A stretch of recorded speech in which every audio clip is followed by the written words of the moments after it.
Bon, bonjour. Donc on est le 23 décembre 2025. Donc je profite pour faire une vidéo, vous souhaiter des joyeuses fêtes, un joyeux Noël en particulier. Donc ça fait un moment qu'on n'a pas fait de vidéo.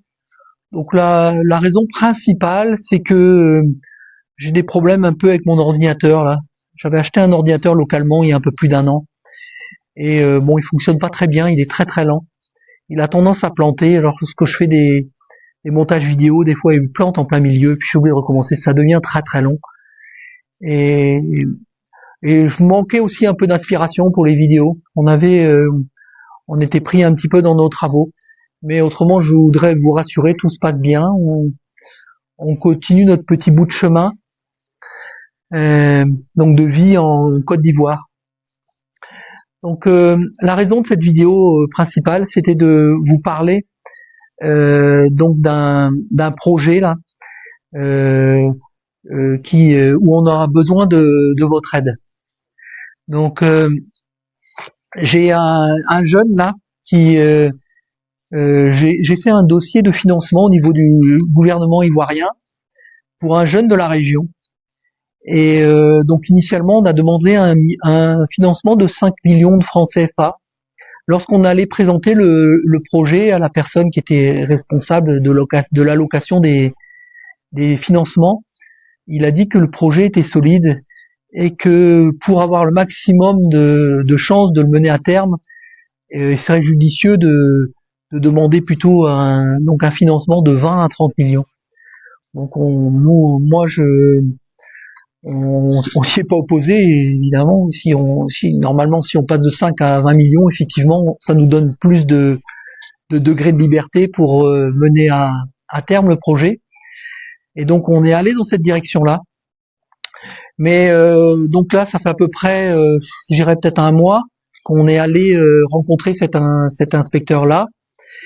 Et entre-temps, la personne qui devait prendre le projet, j'ai euh, différents éléments qui me font penser qu'il n'est pas capable de mener le projet à terme. Alors je vais pas rentrer dans les détails des raisons, mais ce que je sais moi, c'est que si je prends le projet, c'est parce que j'estime qu'on a toutes les chances d'arriver à un succès. Donc un succès qui va pas être dans un an, 2 ans, parce que toutes les personnes qui te disent qu'on monte une affaire de A à Z, surtout en Côte d'Ivoire, où on part de zéro, où tout est lent, parce qu'il faut tout faire par soi-même. Quand tu fabriques des bâtiments, tu es obligé de la main à la pâte, il suffit pas de mettre de l'argent sur la table et d'avoir une entreprise qui va venir fabriquer ta maison. Nous, on est en brousse, on est à 170 km d'Abidjan, donc c'est compliqué de fabriquer des bâtiments. C'est obligé d'y mettre du tien. Donc tout est lent. Alors toute personne qui croit qu'on va arriver à un bénéfice dans 1 ou 2 ans, pour moi, c'est un menteur. Menteur ou un inconscient. Il a pas suffisamment d'expérience. Donc je suis assez persuadé que si je trouve une personne qui est motivée, le projet, on est capable de le mener à terme et d'arriver je dirais, dans 5 ans. On a de bonnes chances d'arriver comment s'appelle, à une réussite et je suis quasiment certain que dans l'échéance de 10 ans, ça sera un succès. Maintenant, il faut trouver une personne qui soit capable de travailler pendant 5 ou 10 ans. Donc je vais joindre le format PDF du projet pour toute personne qui pourrait être intéressée. Donc il y a absolument tout est décrit dedans, ce qu'on va faire. Et donc je précise bien que c'est pas un projet pour moi. Ça veut dire quoi? Ça veut dire que l'argent euh, qui va être investi pour respecter donc le plan d'affaires qui est décrit dans le document là qui est joint. Euh, à l'issue de quelques années, il y aura des bénéfices, il y aura un chiffre d'affaires, il y aura des bénéfices, et la seule personne qui va récupérer cet argent-là, c'est donc le jeune qui va travailler. Moi, j'ai pas d'argent là-dessus à gagner, et je vais donc, moi, je m'engage personnellement au niveau du suivi des financements pour pas que l'argent soit dilapidé, parce que bon, d'une manière générale, lorsqu'on est jeune, on n'a pas la tête sur les épaules, on a de l'argent qui tombe, c'est facile de le dilapider, mais ça, je parle d'une manière générale, mais plus particulièrement en Côte d'Ivoire, c'est pire.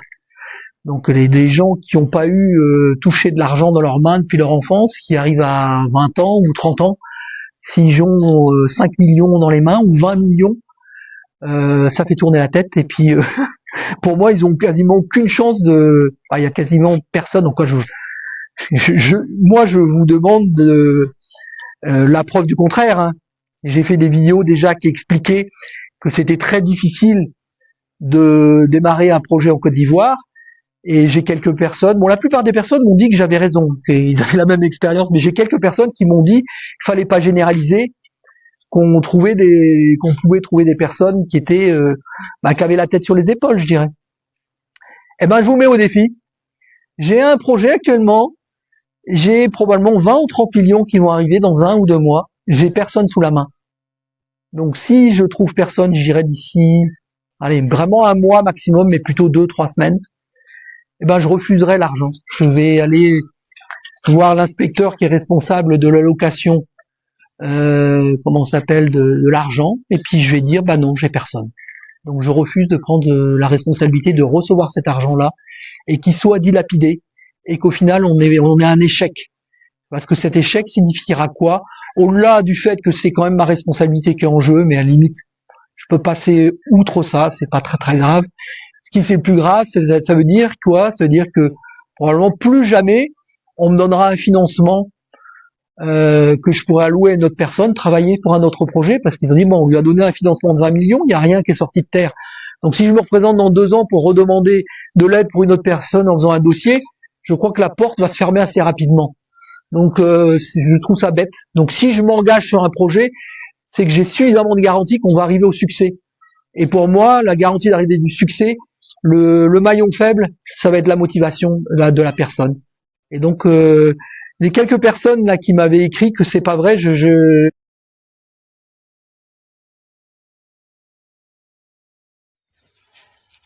reprends la vidéo parce que notre micro est tombé en panne, donc il manque la fin de la vidéo. Et donc je sais plus exactement où j'en étais, mais je pense que j'étais à peu près à 80%. Donc je voulais terminer en disant que donc les personnes comment s'appelle, je mets au défi un petit peu aux personnes qui m'ont dit que j'avais tendance à généraliser, que en Côte d'Ivoire, tu avais des gens qui avaient les têtes sur les épaules. Et ben, je voudrais qu'ils me présentent cette personne-là qui a la tête sur les épaules, parce que on peut lui proposer d'avoir un projet sur lequel il va s'investir, et dans 10 ans, et ben, cette personne-là va gagner beaucoup d'argent. Voilà. Maintenant, il va falloir qu'il travaille. L'argent, il ne va pas le recevoir de l'État, parce que les 20 millions, il ne va pas les prendre dans sa poche, et il va simplement ça va être utilisé pour le financement du projet. Avec ce projet, il y a l'argent, il va avoir des bénéfices, et ça sera donc son salaire, et puis ainsi de suite à 100%, puisque moi je ne prends rien dessus. Et donc pour terminer, je voudrais quand même préciser que moi j'en fais pas une affaire personnelle. C'est-à-dire que si on n'a personne sur ce projet-là, pour nous c'est pas un problème. C'est pas avec ça. Moi je vais, en gros c'est plus une charge qu'autre chose, parce que cette personne-là, je vais être obligé de la former pendant plusieurs années. Ça veut dire quoi? Ça veut dire que je m'attends pas à prendre un employé qui sache faire de l'électricité, faire du solaire, faire de la maçonnerie, faire de la menuiserie, faire des briques en géobéton, faire de l'agriculture. C'est un profil que je vois en Côte d'Ivoire, c'est impossible. Voilà, pour moi, c'est impossible, quasiment impossible. Donc, ça veut dire quoi? Ça veut dire que je vais être obligé de former la personne. Donc, pendant plusieurs années, il va falloir que je apprenne à faire, parce que tout va fonctionner au solaire dans ce projet-là. C'est une des bases pour l'autonomie et pour pouvoir réduire les coûts. Et pour pouvoir, on n'a pas trop de possibilités, nous, parce qu'on est en zone rurale et on n'est pas connecté au réseau en plus. Donc ça passe par la capacité de faire des installations électriques. Et il ne faut pas trop compter, quand tu es en zone rurale, trouver un électricien de qualité à prix raisonnable. Il va falloir faire venir un électricien d'Abidjan, et donc ça va coûter une fortune. Et la plupart du temps, la plupart des électriciens qui vont venir seront pas adaptés à faire les équipements électriques qu'on va faire ici, parce que on a pris des équipements électriques qui ne sont pas reliés au réseau. Donc ça n'a pas du tout les mêmes contraintes. Et donc il faut le faire par nous-mêmes. Et la plupart des choses, c'est la même chose. Quand tu vas faire du géobéton, la plupart des gens qui font des bâtiments vont le faire en béton. Il y en a quelques-uns qui vont le faire en géobéton, mais ils n'ont pas une maîtrise parfaite. C'est-à-dire qu'ils ont la mauvaise machine, et ils ont une machine qui est achetée localement, qui n'a pas la bonne pression, ils prennent la terre un peu au hasard, et puis des fois tu as une brique qui est solide, une fois une brique qui n'est pas solide.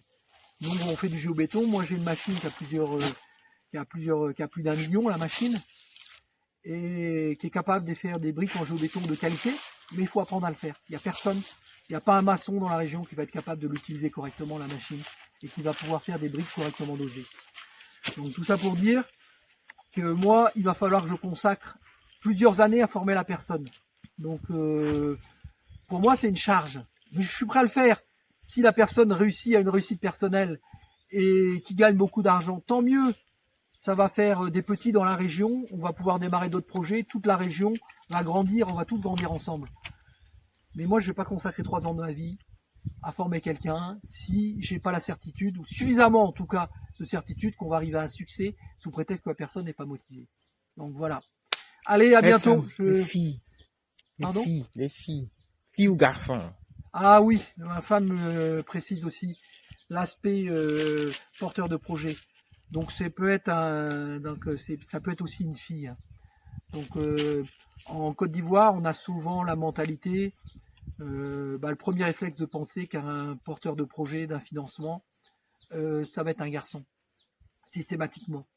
Donc il faut bien préciser que c'est pas le cas. Bon, d'abord parce que nous, on n'a pas la mentalité ivoirienne du fait qu'on a vécu à l'étranger. Mais en plus, faut voir qui finance. Donc c'est des organismes internationaux qui financent. Et ces organismes-là, déjà, ils imposent que dans ce type de projet, on embauche au minimum autant de filles que de garçons. Et donc, ils ne s'opposeraient pas à ce que ce soit une fille la porteuse de projet. Voilà. Donc, les filles pourraient aussi postuler pour ce type de poste. Ça ne poserait pas de problème à mon avis. Allez, j'attends vos candidatures. Je suis sûr qu'elles vont arriver par centaines de milliers. Allez, bonne journée.